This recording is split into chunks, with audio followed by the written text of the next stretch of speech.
So this week we're starting another new genre. This one is the genre of lyric poetry, and this sets it apart from the epic poem, the Odyssey, which we have just finished, just now. Now, I want you to go ahead and print out the copies of the poems that I gave you this week that include Helen and Ulysses. Those two are the ones I'm going to be talking about in this lecture. I'm going to focus on Helen, and that's kind of where most of my lecture is going to be on, but I'm also going to mention Ulysses, so you should have that in front of you, and you should at least have read through it before we get started.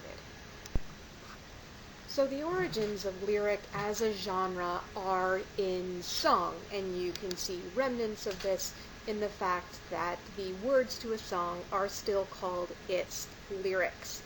Now, if you think about what you need to write words that are going to fit with a song, you can start to come up with some of the characteristics that make lyric poetry a unique literary genre.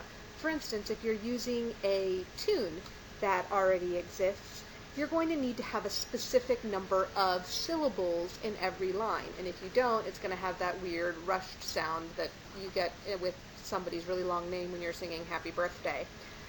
They're often going to need a specific rhyming pattern. Songs often rhyme because rhyme is a sound effect, and songs are all about what you hear. You're also going to need to have a specific pattern of stresses to make your words sound right to a song. If you've ever tried to come up with, say, the parody lyrics to a song, you know how important this is, because even if you have the right number of syllables, it can sound weird if they're not stressed properly. Even the length of an attention span. Most songs nowadays run about 3 minutes long, and even the super long ones don't run more than 8 or 9 minutes at a time.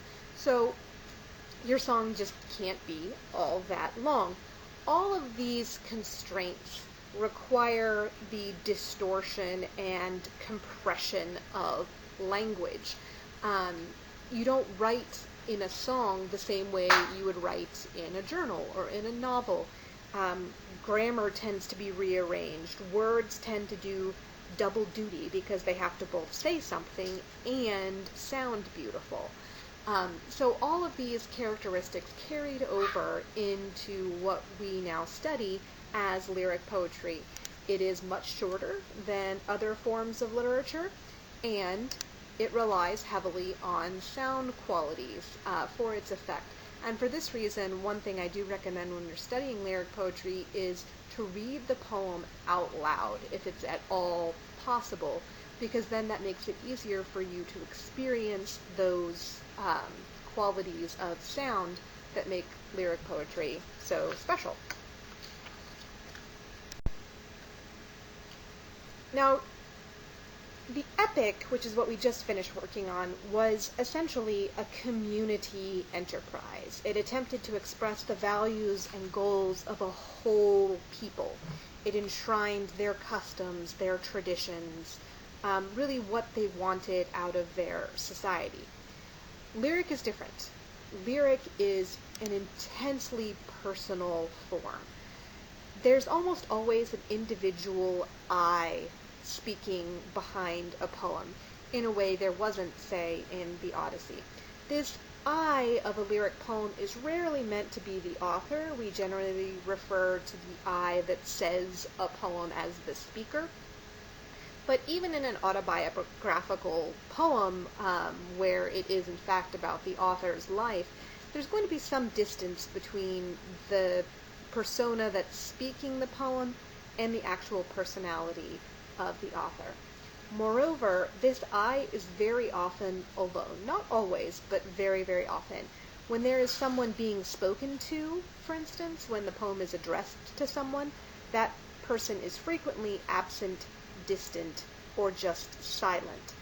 And what this personal aspect accomplishes is not only an extreme specificity, that, these are the words of a particular person at a particular time in a particular place, but this personal element of the lyric poem offers you, as the reader, an opportunity to sort of become the I as you read it. even if the personality of the speaker is nothing like yours, you can, just for the moment you're reading the poem, experience what they are experiencing and express what they express. Your voice kind of becomes theirs when you read aloud a poem. Drama, which is the other genre we've studied, both tragedy and comedy, is the representation of an action. It's necessarily something public. Literally, it's on a stage for everyone to see. Lyric, on the other hand, is essentially interior. It expresses what's happening inside someone's mind. This is very frequently an emotion, like grief, love, regret, or fear. It can also be a philosophy, a certain way of understanding, interpreting, or looking at the world. And even when a poem does depict actions, it presents them within the consciousness of the speaker. It's like they're being filtered through someone's mind before you can get to them. I talked before about how the origins of lyric poetry in song led to its being compressed. Lyric poetry is usually extremely short. Some can be as few as 2 or 3 lines, and poems are considered long when they're more than 2 or 3 pages. At that point, an epic or a drama is barely getting warmed up. But poems say a lot with a little. It's very economical in its expression. Nothing is wasted. And it does this by not only using words to get a point across, but also using sounds, patterns, expectations, grammar, and even the white space on the page to communicate meaning. Absolutely everything carries some kind of value in a poem because it's so short. You have such a small space to communicate in. Lyric doesn't describe a vast sweep of years the way an epic can, or even various actions of a day like a great drama, partly because of this compression. Instead, the lyric tends to give the sense of being caught inside a single moment in time, where you can examine that particular emotion or thought that's being expressed in this poem from every possible angle. And in that sense, poems are more like pictures than like a story.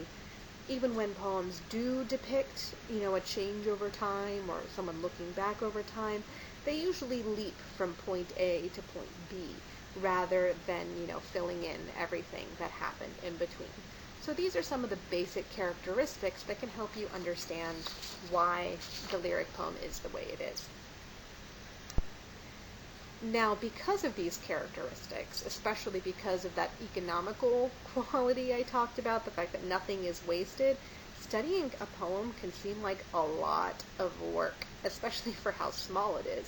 How could you possibly wring this much more out of less than 20 short lines? Why should you spend so much effort on this poem that you can read aloud in less than 2 minutes? What's in it for you? First of all, if you put this kind of effort into a poem, you can think of it as unpacking it. Poems are extraordinarily condensed, and their words have to do more than just explain something. A single word can be functioning on 3 or 4 levels at once. It can be a rhyme, it could be the end of a line, it could be a part of a metaphor as well as a rhyme. It can also just mean what it is. It can be a symbol, and it can be doing all of those things at the same time. So the analysis of a poem unpacks those different levels, pulling them apart so they can be seen individually. Now, so you unpack the poem. That's great. What does that get you? What does that do for you? First of all, it helps you identify the energy, the engine that sort of propels the poem forward. A poem is as carefully put together as a watch. An analysis is like taking it apart to find out what makes it tick. How does this poem tick? What makes it go? What makes it work? And through analysis, you can actually see the machinery that makes it work. If you love a particular poem, and I'm sure many of you do, you've memorized them, you've read them, over the years, you can actually find out what it is you love about it, what makes that particular poem so great. And the investment in analysis can help you get to that. It can also help you identify its value. Not only what does this particular poem mean and how does it work, but what makes this poem worthwhile?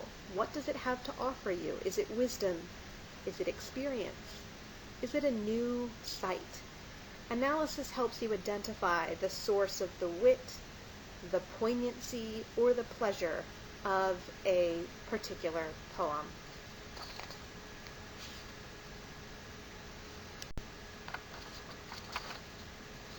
So I've compared analyzing a poem to several different things, to unpacking a backpack, to pulling apart a watch to see how the machinery works, to separating things into layers.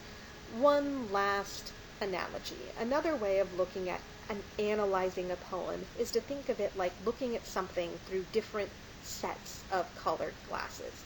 You're looking at the same object, but every time you change the color of the lens, you're going to see something different about that object. Certain things are going to fade, and other things are going to pop right out at you.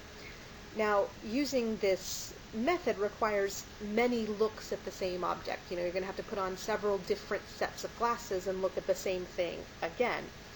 But when you recombine all of these pictures you have, the red one, the green one, the blue one, the purple one, when you put them all back together, when you reassemble them, the picture you have is richer, fuller, and deeper than it would otherwise have been.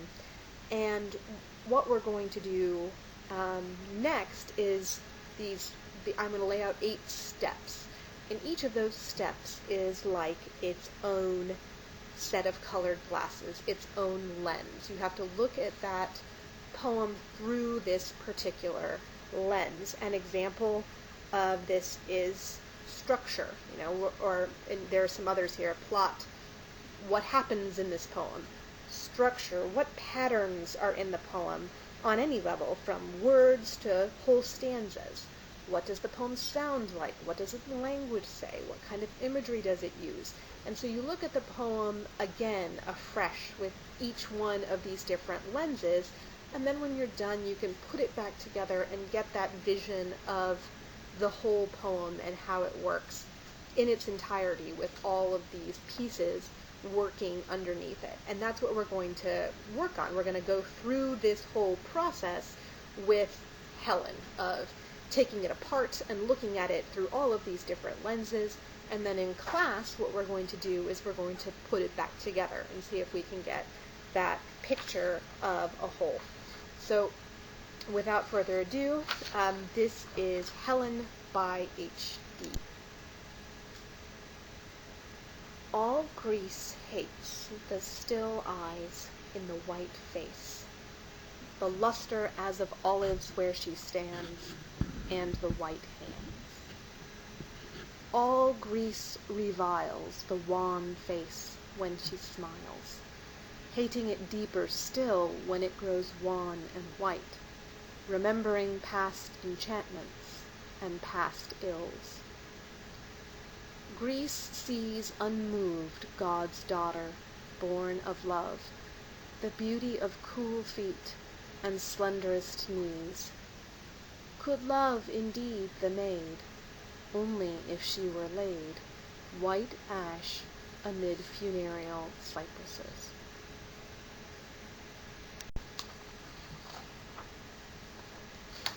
So, as you can see, not a long poem.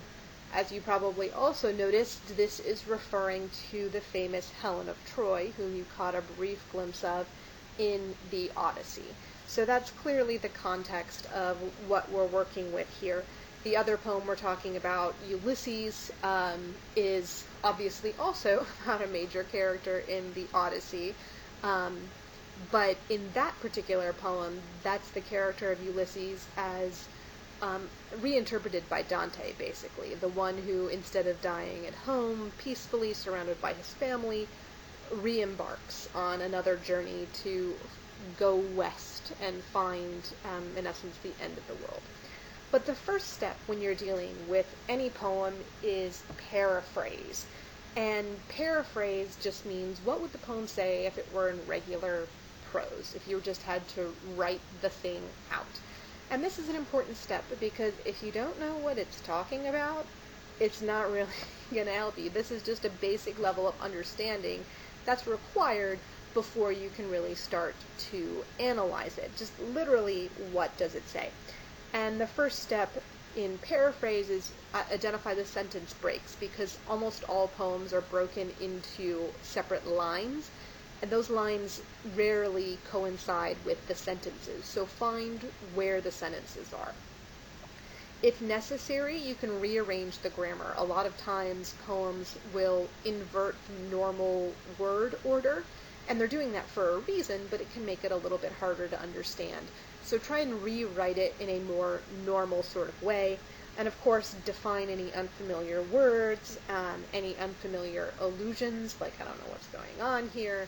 And if necessary, you can look up some context, but you have enough context about Helen to know, what the backstory is here. So here's an example of what a paraphrase of Helen might look like. Everyone in Greece hates Helen's beauty. They also hate her smile, especially when it seems to remember her past. No one is impressed by her beauty, even though she is the daughter of a god. However, they might love her if she were laid in her funeral pyre. So these three sentences are the paraphrase of the three sentences that are in the poem Helen. Obviously, this is a lot less impressive than the original poem, which just goes to show you how much all those other elements we're going to talk about do for a poem, but this is the basic idea, right? The next step is to look at the action of the poem.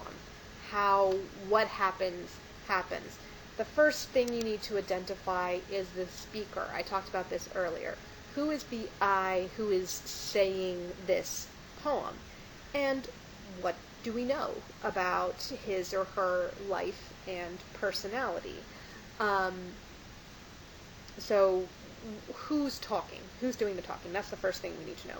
Speakers can sometimes be very distinctive and have a very specific personality. Sometimes they're meant to be a specific individual person. Like, for example, this is the case with Ulysses. In that case, Odysseus is the speaker of that poem. He's meant to be a very specific person. This one is definitely not nearly so specific. Okay, we'll talk a little bit more about that later, but to get through the rest of the questions you should ask at this point, the occasion. What's the occasion of the poem? And what that means is, what has happened to prompt this poem? What's going on that has made the person say this? And this is also the question you should ask: who is addressed? Who is the speaker talking to? And the final question is plot. What happens in the poem? Some poems have almost no plot whatever. Nothing really happens because they're just thinking, basically. And in some poems, a lot happens. They're more narrative poems. Now, to answer these questions in regard to Helen, the speaker here is some anonymous Greek who is probably injured by the Trojan War in some way, and we can infer that because of the hatred for Helen. So it's not specific whether it's a man or a woman, whether they had some relatives who died, but so this speaker is less defined than many, but this is what we can infer about them. The occasion of this poem is the sight of Helen, who is the most beautiful woman in the world. You can see, you can imagine this Greek sort of standing in a crowd looking at the queen of Sparta. And the plot, what happens? Basically nothing. Nothing really happens except this expression of hatred of Helen. Now, Ulysses, there's a bit more that happens because he's first thinking, and then he turns and addresses his son and addresses his mariners. So there's a little bit more that happens in that poem than in this one. So the next thing you want to look at when you're studying a poem, this is the next filter we have here, is structure. And structure can be a bit tricky to understand, but in essence they're patterns or shapes inside a poem. And there's several different ways you can identify these. Where are the divisions in the poem? How many parts does it have? Are there any breaks? Where do they come? For example, stanza breaks. Poems that have stanzas will have that obvious structure. And what is the climax of the poem? Where does it kind of come to a head? Where does the most powerful part of the poem come? A couple other kinds of structure you can look for. What other changes occur within those parts? For example, changes in grammatical form. Does it switch from questions to statements? Is there a change in address? Is it talking to one person and then it switches to someone else? Is there a change in agency? Is what people are doing changing? For example, if something keeps happening to the speaker and then the speaker starts doing things, that would be a change in agency. Is there a change in subject? They start talking about something different. Is there a change in tone? Does the tone, the feel, the attitude of the speaker seem to change at any point? So what you're looking for when you're looking through this kind of structure lens are for divisions in the poem and for any changes in the poem, and see if you can pin down exactly where those changes happen. So in Helen, we obviously have 3 stanzas. Those are the most obvious divisions in the poem. If you look at that a little more carefully, there's 1 sentence in each stanza, and the climax of the poem is clearly in the last 3 lines. So that's the basic structure in Helen. Are there any other changes? Well, the last stanza seems to have a shift in tone. That one seems to feel a little bit different than the others. Now, when you look at a poem like Ulysses, it doesn't really have stanzas in the same way that Helen does, but if you look carefully, it also is divided into parts. There's that big break sort of right in the middle of the poem, where he says, "This is my son, mine own Telemachus." You can almost see Odysseus, the speaker, turning and looking somewhere else. He is clearly starting a new phase, because prior to this, he'd been sort of in his own reflections, in his own thoughts. At this point in the middle of the poem, he starts talking to other people. So that is a shift in address as well as a shift in subject. So you can kind of divide the poem into 2 parts, where he's talking to himself, basically, and when he's talking to others. And in turn, if you look more closely, each of those can be divided into 2 parts. For instance, when he is talking to himself, when he's thinking, the first part of that is he's thinking about what he has done, his accomplishments. He's recalling the many things that have happened to him in his life. The second part of that he thinks about what he wants to now do in the future. So the first part is the past, the second part is the future. Then you get that big break in the middle, and the second part of the poem, where he's talking to others, also has 2 parts. In the first part, he's talking about Telemachus. He's not really talking to Telemachus, but he's clearly talking to the islanders, perhaps, about his son. And in the second part of, this second half, he's clearly addressing his mariners, the men who go with him on his sea journey. And so that's the last sort of segment of the poem. So the Ulysses, if you look at the structure of that, can be broken down into 2 parts of 2 sections each, I guess you could say. So that's the basic structure there.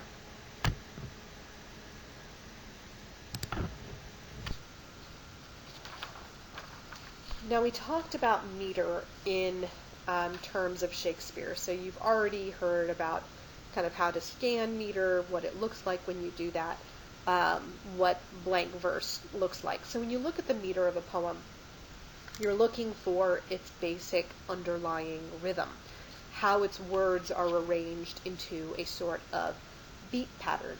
And in many poems, especially more modern ones, they're going to be free verse, which means they aren't going to have a specific repeating pattern.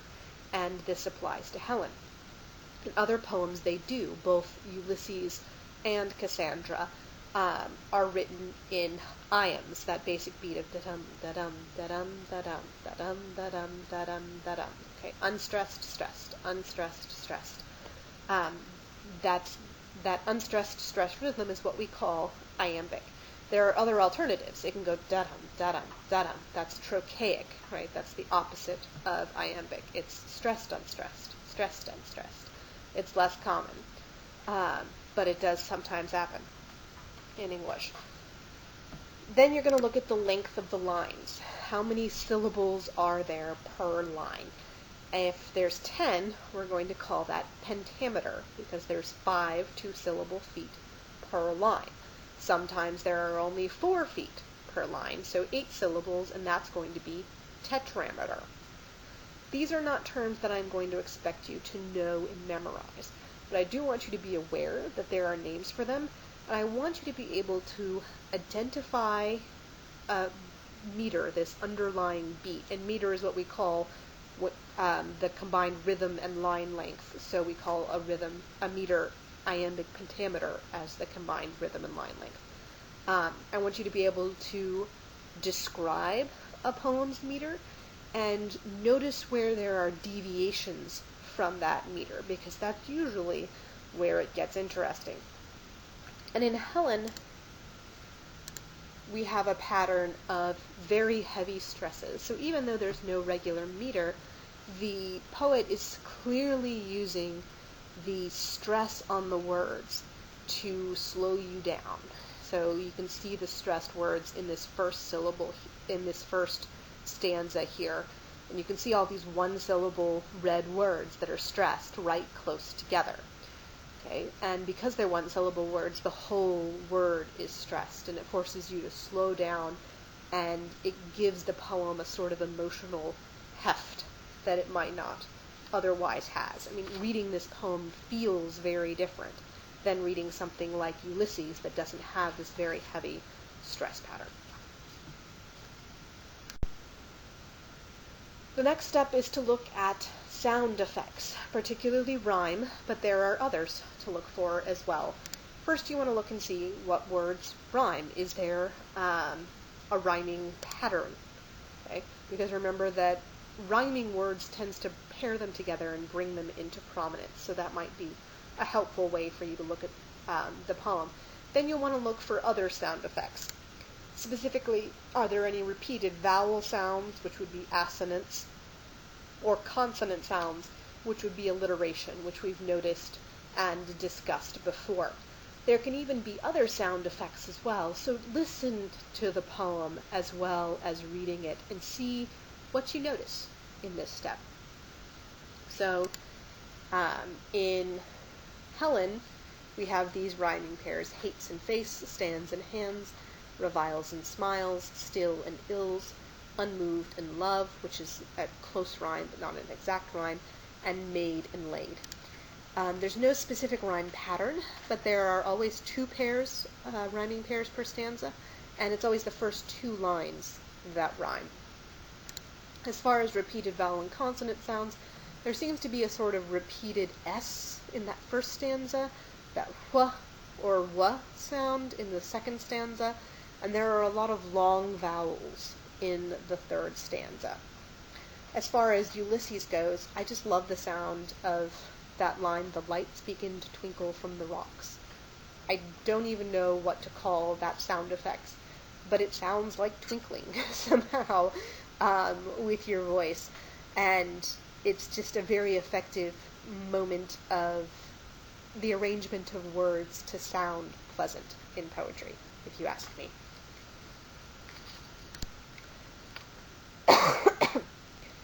The next step is to look at language. This is the specific words that a poet has chosen to use in order to get his or her point across. And the kind of the broadest way you can look at language is to look at the sentence structure. How many sentences does the poem have? How are they structured? Are they questions? Do they always have a particular clause? Do they have any kind of parallel structure that we can notice? Also look for predominating parts of speech. Is it verb heavy? Is it noun heavy? Are any particular parts of the poem echoed in other parts of the poem? Because if they are, that's the similarity between those and any slight differences between those are going to end up being important. What words are repeated or form chains of relationship? So is there something that keeps popping up that we might need to pay attention to? And finally, what diction is being used? And diction means the choice of words, and specifically how the choice of words is connected to a particular set of ideas, social class, and so on. So, for instance, a poem could be written in an extremely colloquial dialect. It could be written in very, very formal language and use fancy, flowery terms, or it can be somewhere in the middle, the way the language of Helen is. Now, what we see when we look at the language of Helen, we've already kind of looked at the sentence structure. The structure of the sentence kind of stays the same each time. It follows the same basic pattern until it gets to that last stanza, in which case we get a conditional structure that we hadn't seen before. As far as repeated words, we'd have white and wan. White is repeated in every stanza, and wan is repeated twice. So that's something we'll need to look into. As far as words that form a chain of relationship, there are a lot of body part words without ever actually mentioning a whole body. We just get to see bits and pieces of her at a time. A face, hands, feet, knees, eyes, nothing put together. Okay, it's just one at a time. And as far as diction, there's this line, remembering past enchantments, that stands out from the others because its diction is so different.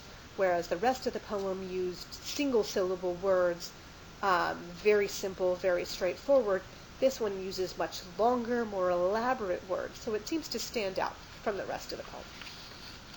In Ulysses, for example, one of the language structures you might notice is at the very beginning of the poem, in line 8, he's describing the people of Ithaca as that hoard and sleep and feed and know not me. And then if you compare that to the very last line, to strive, to seek, to find, and not to yield, that seems very, very similar structurally.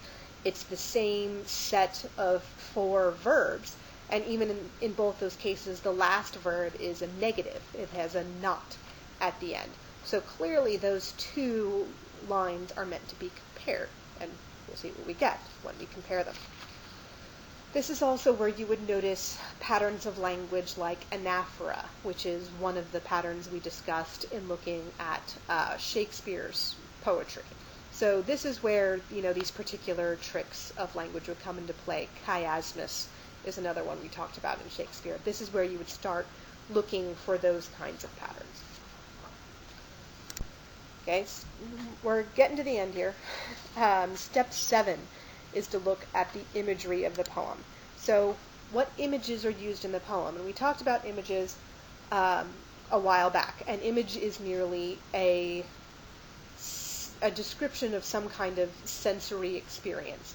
And sometimes it's describing something physical using something else physical, in the sense of a simile or a metaphor. Sometimes it's describing something non-physical using something else physical as a way to understand what is intangible. So these images can describe material or immaterial things. But usually to be an image, it has to have at least some materiality to it. what is normally associated with the items in these images? And is that what associated with them in this poem, or is there some kind of unexpected change? Like in Cassandra, for example, she uses an image of a shrieking heaven, which is unusual, especially since it's contrasted with the dumb earth for being associated with a woman as opposed to a man. Again, is there a kind of progression or connection between the images? Is there a way, are there multiple images for the same thing? So we gradually tweak the way we're supposed to look at an object or an idea by changing images. Or are different things linked together by using the same image to describe them? And then just look for something unusual or striking. What's different? What makes this image catch your attention? Where is evidence of the poet's imagination at work? And in Helen, some of the images we have is one of the most interesting ones is that luster as of olives that's on her face. The repeated image of a white face and white hands. An image of still eyes, cool feet, slenderest knees, white ash, and funereal cypresses. You can consider those last two as functioning together. They're meant to be a pair. They're all describing a physical person, whether alive or dead. They're all meant to be physical images of a physical body. Olives, as far as associations, are associated with a sacred oil. So both a religious association, anointing. It's also associated with beauty and with value. Olive oil was in essence like a currency in ancient Greece because it was so useful in so many different ways. White, the color white, is associated with purity, illness, and death, and we talked enough about the reasons for that in class. All these images are describing the same person, except the last, if you count the funereal cypresses as a separate piece. And one thing that's striking, one thing that connects them is this image, this stillness, this absence of motion. None of these things move at all. They just are, which is unusual for a person who is alive and active. As far as what's unusual or striking about them is this pairing of the cool feet and slenderest knees. And we talked about this in class today. Like the slenderest, that's superlative there, stands out because everything else is just a simple adjective. White, still, cool. But her knees are slenderest. Why? That's something we would have to think about, and there might be an answer for. Okay, this is the last step. These are some other questions that might get you somewhere in a poem that don't really fit into any other category. Stepping back a bit, so what is new? What is striking? What is imaginative about this poem? What makes it interesting? Just think about that. Why is this poem, does this poem stand out in any way? And it's also useful to think about whether this poem belongs to a particular genre. Now, at your age and your place in your education, you may or may not know a lot about poetic genres, so you may not recognize them. But there are two basic kinds. One is poetic form, in which case the structure of a poem is dictated by what kind of poem it is. And the most common example of this is a sonnet, although there are lots of other kinds. And the second kind of poetic genre has to do with subject. So, for example, there's a genre of poem known as the elegy, and that's a lament for someone who has died. And sometimes these poetic genres can get highly specific. For example, an Obaid is a poem to the dawn. An epithalamion, which is a mouthful, but that's the poem on the occasion, and a poem on the occasion of a wedding. And there's often many poems in this genre, and so any specific poem in this genre is referring to that tradition. There's often a set of stock images and traditional things you do in this kind of poem, and often they'll play on that, so that'll be something interesting to talk about. Again, at your stage, this is generally information you're going to have to get from me or from notes in your book or something like that. It's probably not something you're going to be able to recognize yourself. And finally, what are the roads not taken? As we talked about a lot in class today, everything in a poem is chosen. So what could the poem have done differently, and how would that have changed it? That might help illuminate for you why it is the way it is. In regards to Helen, there's this stillness that's as a response to beauty, and yet there's a certain fieriness at the back of it. At first it's the metaphorical fieriness and the intensity of their hate, and then it sort of explodes into the literal fire of a funeral pyre at the end. That's one thing I seem to notice as unusual in this poem about Helen. And it belongs to a genre of sort of classical illusion, a reworking of classical myths. Obviously, Cassandra and Ulysses belong to this genre as well. Ulysses also belongs to a semi-formal genre of the dramatic monologue. So it's someone specific speaking for an extended period of time to a sort of implied audience. So it's a lot like a monologue in a play, for example, or a soliloquy. It has that sort of pattern or feel to it. And as far as what are the roads not taken in this particular poem, in Helen, as I discussed in class, the speaker could have explained the reasons for hating Helen, which never really happened. The hate could have been saved for the end as a sort of surprise. Instead, it's not a surprise at all. It comes in the very first line. And it could have been less universal. That speaker could have been more particularized instead of standing for or speaking of all Greece. So those are some of the ways that it could have been different. So that helps you understand, well, what makes this one different is that it doesn't focus particularly on specific things Helen has done, just this vague past enchantments phrase. And it wants the emotion of hate to be front and center. They don't expect it to be a surprise at all as a reaction. And it's meant to be not a story of a single person. It's meant to be kind of speaking for a whole people in a way. And we understand that by looking at these other questions. So these are the steps that you can follow in taking a look at a poem. Now, as part of your homework, I'm going to ask you to start working with these steps in some other poems. And I want you to take another look at Ulysses as well. I generally only picked out a few steps for you, mainly because it would be a lot of work to go through all of these. But it might not be a bad idea just to take a quick stop at all of them, but focus on some in particular, and that's going to be the focus of our discussion in class in 2 weeks. So have a happy Thanksgiving, everyone.